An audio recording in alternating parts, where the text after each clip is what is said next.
I'm Benji, and I'm here continuing the Gender 101 discussion for I'm Here, I'm Queer, What the Hell Do I Read? And I'm here today with Nenu, Emmi, and BJ.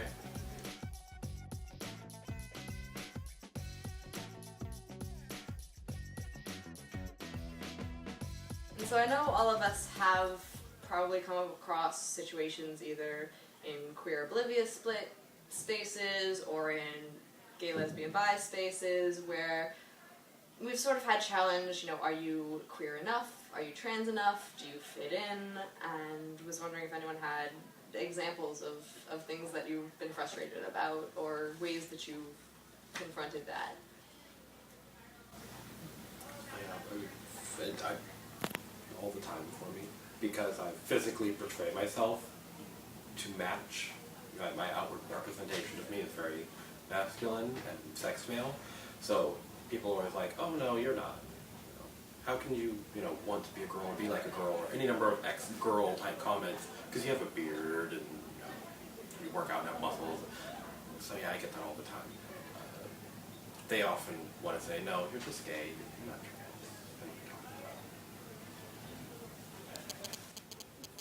I actually ran into a similar situation at a retreat that I went to.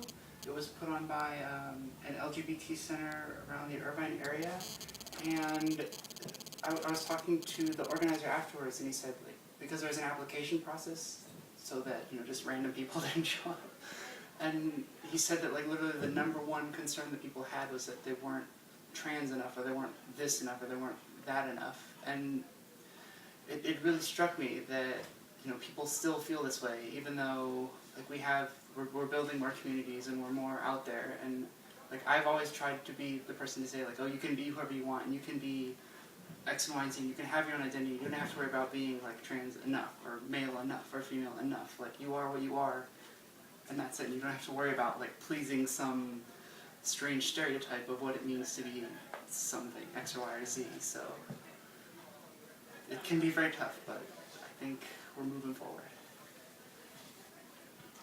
I think for me it happens all the time.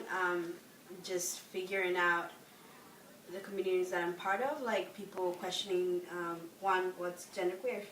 Two, why are you in spaces that are for trans folk? And kind of making me feel guilty for identifying as a gender non-conforming person, and that at certain situations making me feel like I'm taking space, or that I'm not acknowledging my privilege as a non-trans person, which it's valid and it's real in our communities, but at the same time I think that makes a division on both ends, and that's one thing that I've been trying to be more conscious of, as a gender non-conforming person. Where do I take space, and where do I have the right to be, or be at and feel welcome and acknowledged, I feel like.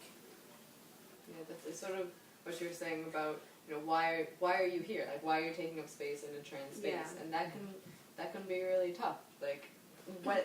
Whether you do identify as trans and you're trying to convince someone of the validity of your identity, or if you don't identify as trans, but that is the community space that exists, because there just aren't that many resources out there right now, and so if you want to go somewhere and have your story at least partially understood, or have some resource that you need access to, like healthcare, maybe there's healthcare resources for trans people, and as a gender non-conforming person, I've looked to trans spaces for healthcare recommendations and found not found places that are been challenged as to why are you here? You're not looking to transition, therefore we're not looking to serve you. Well, even piggybacking off what Em said about pleasing people, I think that we get very used to the idea of being non-conforming, that there are times when you have to conform and times where you don't. And you're constantly paying attention to when you're pleasing people, when you're conforming or not. Because even before you're told what's right about sexuality, from the moment you come out of the womb, you're being told what's right about gender. Pink and blue and all these things. From literally minute one, we're getting that put down our throats. So I think that within this particular group, we can be very hypersensitive to those pleasing things and whether or not we are enough to fit into a space, because we're always checking ourselves on, am I conforming right now? Am I doing what I need to do to pass here? Am I making other people uncomfortable? Because society is set up as such that we worry about not if they're making us uncomfortable, but if we're making them uncomfortable and what we have to do to fix that. So I think it's a very unusual paradigm for this group particularly. Not that it doesn't exist in the other JLBT groups, but I think it's one that's probably a little more amplified within this community just because of those reasons. And actually, going off what BJ said and some of the other points, I think there's something that's worth mentioning with regards to being gender non-conforming.